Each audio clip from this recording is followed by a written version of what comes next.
everybody, and welcome back to my channel. My name is Stephanie and this is Garden of Mirth. I'm going to walk you through how I'm going to process tomatoes that I grew last year that I've kept in my freezer. I love this method for preserving tomatoes because this means I have complete flexibility on when I have time to process them. There are certain things in the garden that have to be processed quickly. Tomatoes are not one of them. So I'm going to show you how I take care of processing my tomatoes.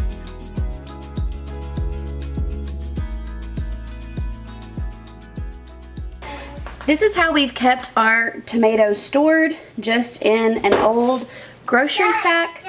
We took out any bad spots, we took out the stem, and just left the skin on like this, and I'm going to show you why we do that. So as soon as I run this over the water, the tomato skin just peels right off. There's no boiling and blanching.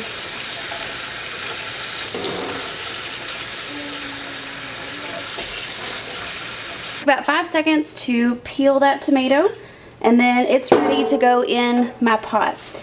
I also do this because then I can get to these whenever I have time. As we're pulling in our harvest, if I don't have time to can them, I'm going to just throw them in the freezer. You don't have to take out the stem, and some people cut an X on the bottom. You don't have to do all of that. It just makes it easier to peel when the time comes. But this is also a great trick if you don't have that many tomato plants, but you still want to be able to can them. Freeze as you go, and then when you get enough, then process. Mama. I prefer to do this method because I don't... Mama. Yeah. I prefer to do this method because I have enough stuff coming out of the garden when these are ready, and these can wait for me. So here I am almost a year later, and these will still be completely fine.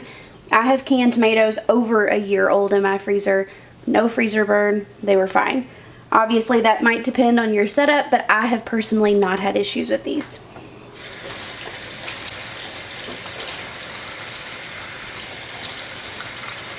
There we go. Peeled.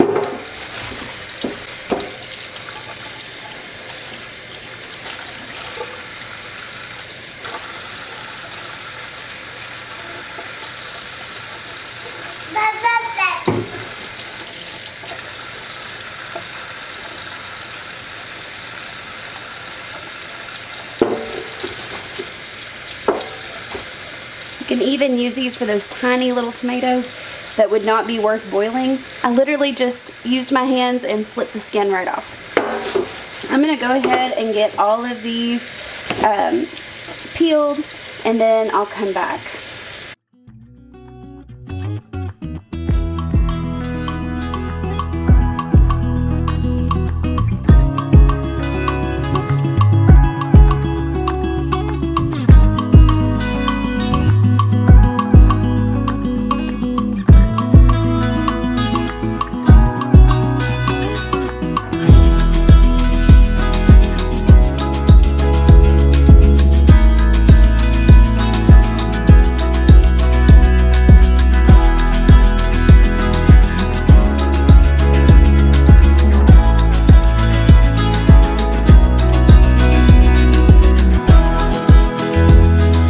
This process also makes it easier to save your tomato skins. If you're wanting to make tomato powder by dehydrating them, you can just throw those in a bowl as you pull them off, and that way you don't lose any value from your tomato.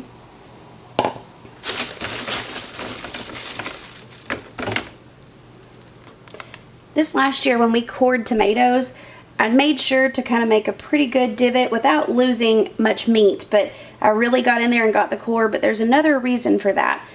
When I put water, hot water down through here, most of the time, instead of using my fingernail to scratch it off, I can just take my thumb and run it over the tomato, and the whole skin will just slip off. Just like that. So I just ran my thumb over it, and the whole tomato peel is coming off just like that. So I got actually the entire tomato skin in one piece that way. I love this method. I absolutely refuse to waste hours boiling and blanching and possibly getting burned from that when I can just use this method. I can preserve them at any point in time. There's no rush, and they taste just as good as when you picked them. So I love this method.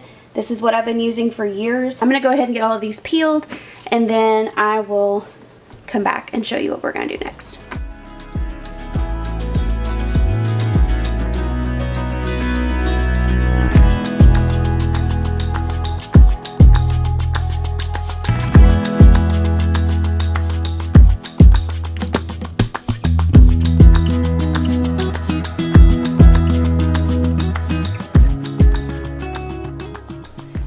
I've got the tomatoes that I'm going to process today in my roaster. I've got it plugged in, and I'm going to turn it up to about 250 degrees. I made sure that I had a little bit of water in the bottom so they won't scorch, but I'll come through and stir and check on them every 30 minutes to an hour or so until they are completely softened, and then I'll bring you back and I'll show you what I'm going to do next. Hopefully you can hear me over the dogs barking and my little helper giving instructions. But we are going to can tomato sauce and tomato juice. So as these tomatoes cook down and they release their juices, I will ladle those off and I will can tomato juice that way. This won't really be juice for drinking so much as it will be to flavor stuff. I'll use tomato juice in place of broth or water to cook things like rice and make like Mexican rice. Anything that could use a punch of tomato flavor.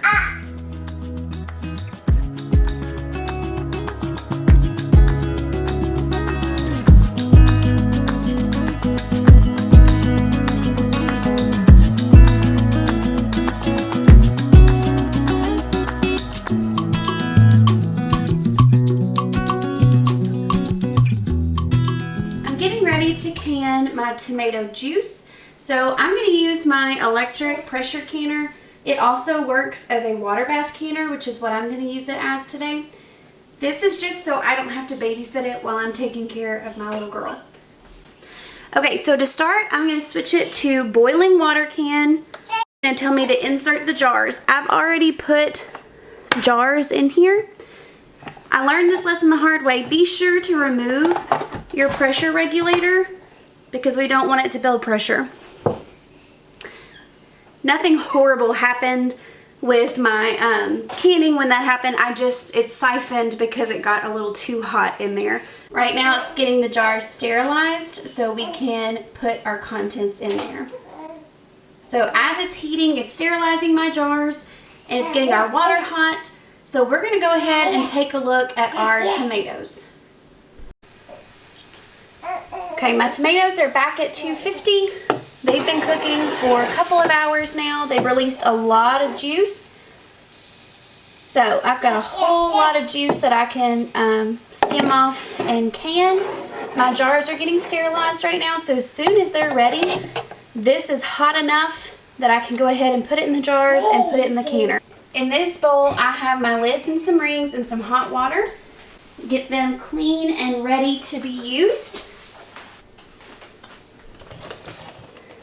The plan is to use a mesh strainer and a ladle to scoop off some of the juice. I'll run it through this mesh strainer to catch any solid bits, so we only can juice. So my canner has beeped at me and has told me that it is time to fill the jars. I am not affiliated with Presto canners or this specific electric pressure canner. But I do love it for doing canning projects when you have limited ability to babysit it. I can literally put my jars in here, program it, and walk away. And I come back and I have safely canned items. When you are canning with little kids, or during a busy season, that cannot be underestimated. It is absolutely phenomenal and helps me get so much more done. So we're going to go ahead and get some jars filled and we'll start it. For my setup to fill jars with tomato juice, I've got a little dish that I'm going to use to set the jar in while I fill it. So if anything spills out, it's not wasted. I can put it back in my roaster.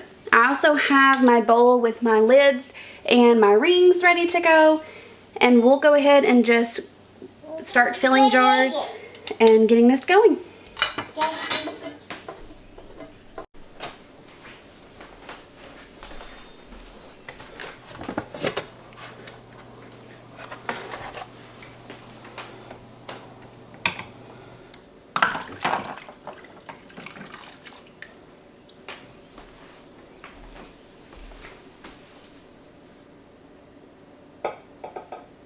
So I have my hot jar. I'm going to put my funnel in and then just lay my strainer on top, and I'll kind of rest the edge of it against this while I'm working. As I put my ladle down in here, you can see that it fills with juice. I'm just kind of barely pressing so I get more juice than pulp, but we will strain out any solid bits that we get.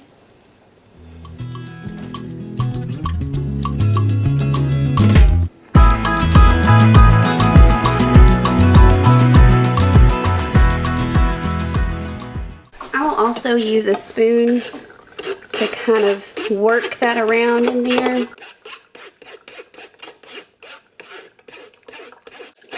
I'm not pushing down to force it through there. I'm just kind of scraping to the side and letting the juice run to the bottom. And you can see my pulp stays in the strainer.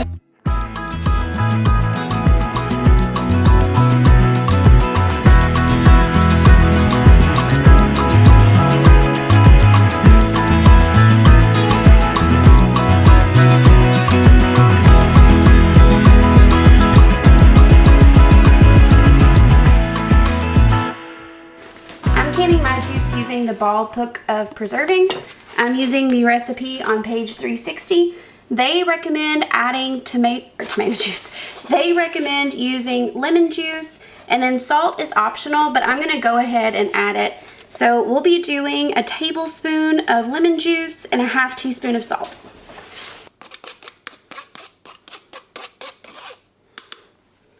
We want this at a 1/2 inch headspace, but I'm going to go ahead and add my salt and my lemon juice. Ideally, you'll do that first. I just didn't think about it in time. So,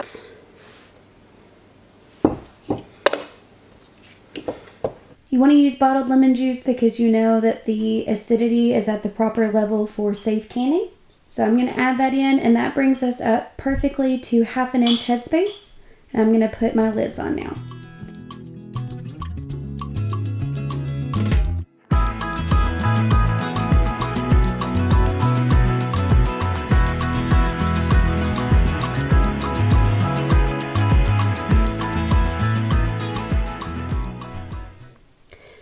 Once I have the lids and rings on my jar, I'm going to transfer it to the canner and keep filling jars until I have all of the juice in my jars.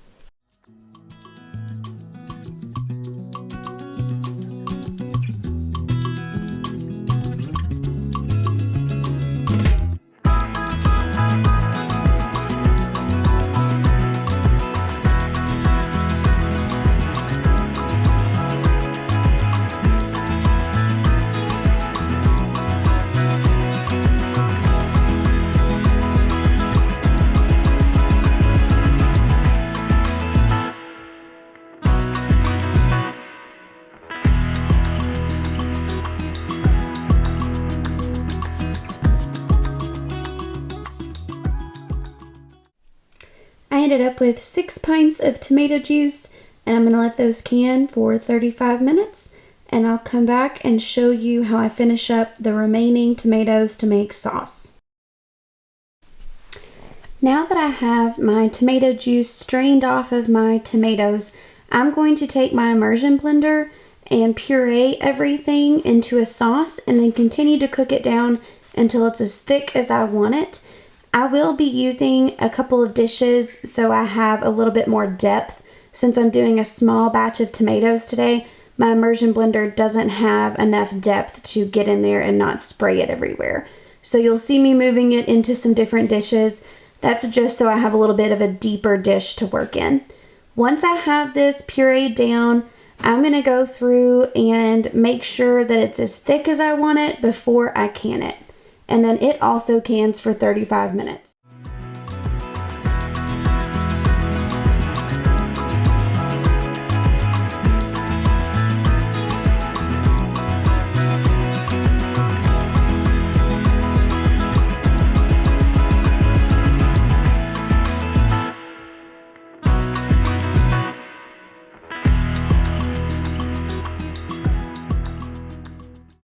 to go ahead and start up my canner for 35 minutes with my next set of jars so I can get those sterilized and I can can up tomato sauce.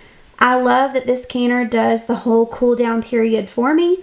So as soon as it's done and I take the jars out, I can move on and start something else. I'll be following the Ball Canning Book instructions for seasoned tomato sauce. I'm using the Italian seasoned blend, and you can see that recipe here. Both of those Ball books will be linked in the description box below. I use those all of the time, and this is one of my favorite ways to prepare tomato sauce because it's ready to go for pizza, spaghetti, or any kind of Italian-based sauce that I need. So I go ahead and can it as the Italian sauce. I have used the Cajun sauce and the Mexican sauce as well, and they're also very good. So just like we did for the tomato juice, we're gonna add lemon juice and salt, and then our seasonings just like the recipe calls for. So I'm gonna go ahead and fill all of my jars. We're gonna let the electric canner process these for us. And at the end, we're gonna have a whole counter full of processed tomatoes that are ready to go on our pantry shelf.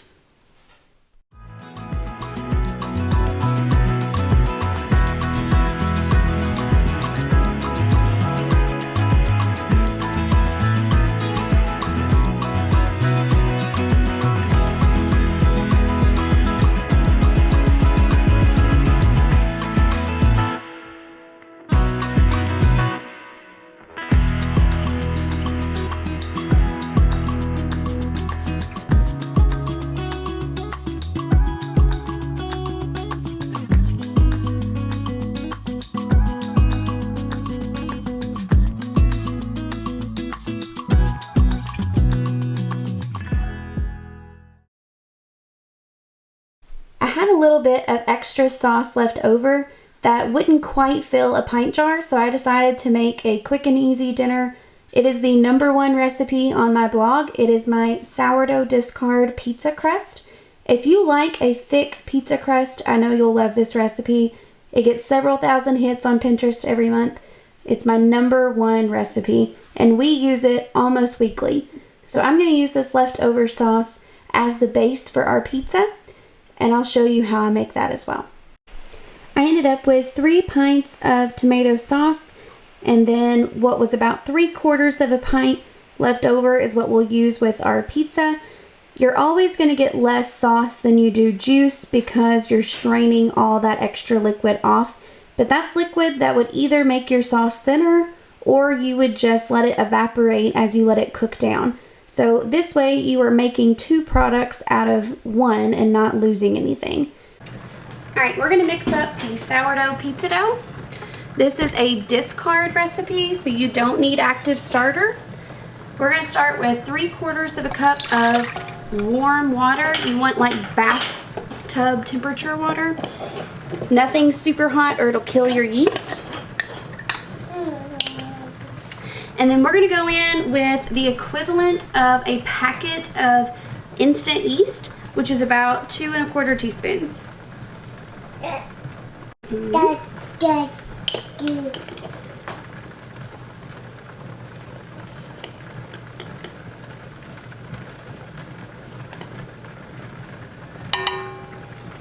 We're gonna let the yeast bloom, so we're just gonna let it mix around in there and make sure that it's active.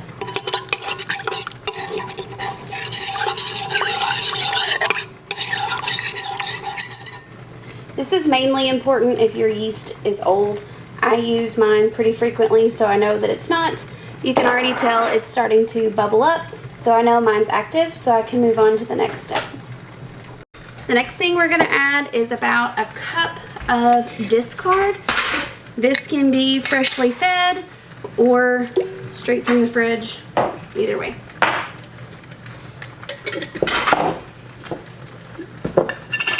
Then we need about 2 or 3 teaspoons of honey or a sweetener of your choice.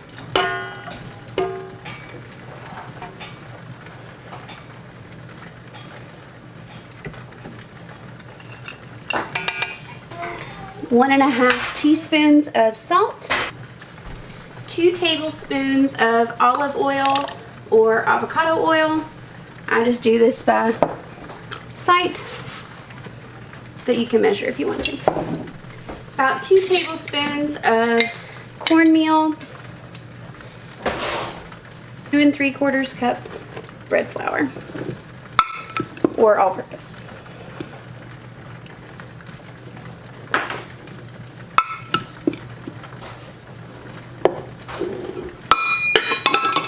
All right, we're ready to mix.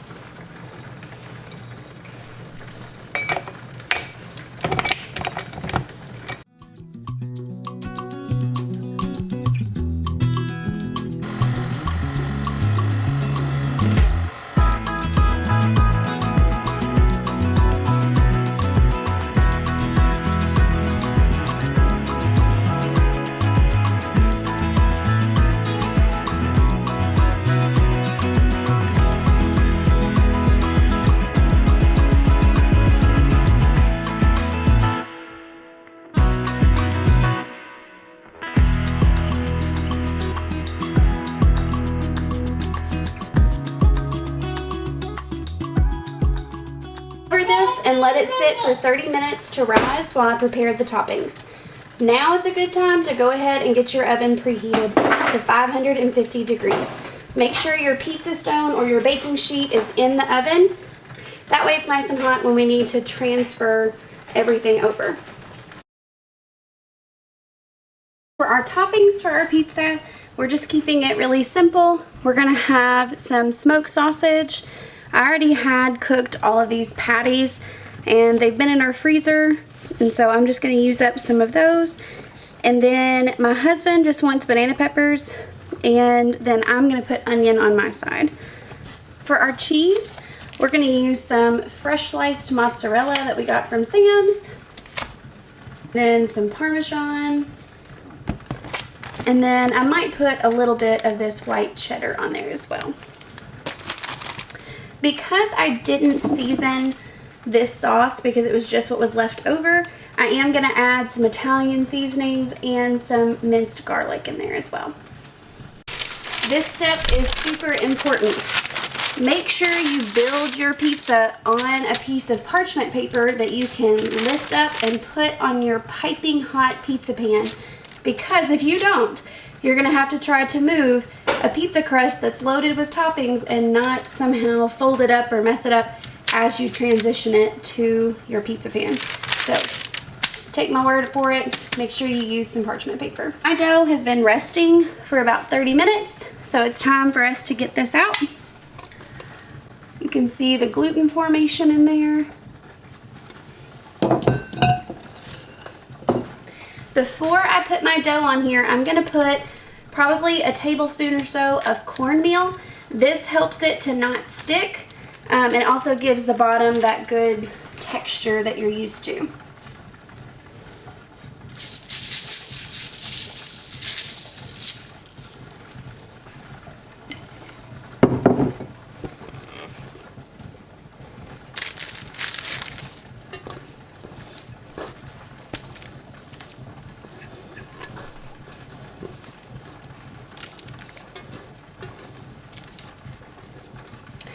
This pizza dough freezes really well, so if you want to make up some to have in the freezer for quick meals, this recipe works great for that. I will add just a tiny bit of flour to the top to help me press it out. I don't really like to roll this crust because then you take out all of those sourdough air bubbles that'll pop out. I like to just kind of use my hands and work it into the shape that I want.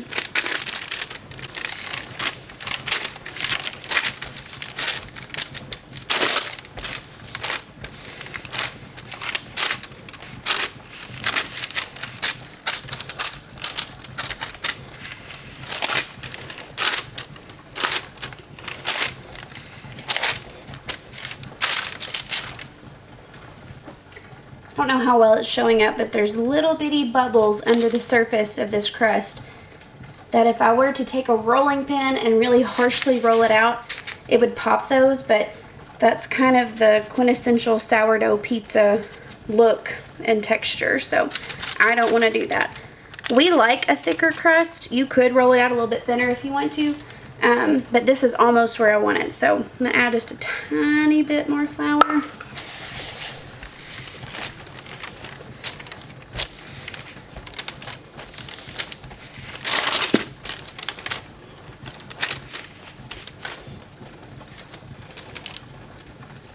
Keep in mind the shape of your baking pan or your pizza pan as well. I know that this size will fit, so that's about where I want it.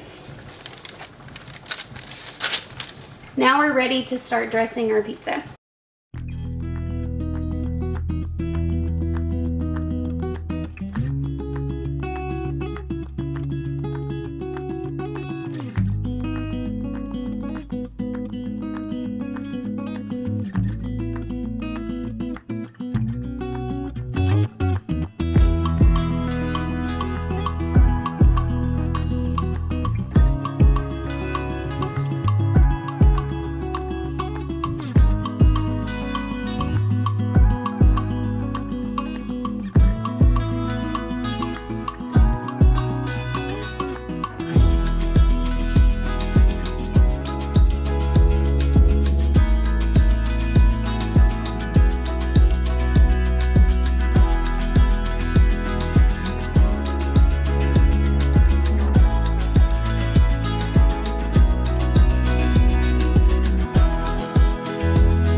Okay, we're going to put this in the oven at 550 degrees.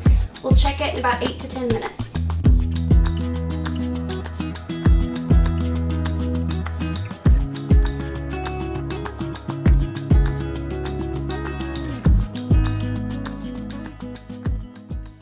I hope you give our sourdough pizza crust recipe a try. If you do, I would love to know how you like it. Leave us a comment below. Make sure you like and subscribe to our channel. That helps us out a lot. And until next time, you can find us on the blog, gardenofmirth.com, Instagram, or Facebook. Until next time, bye friends.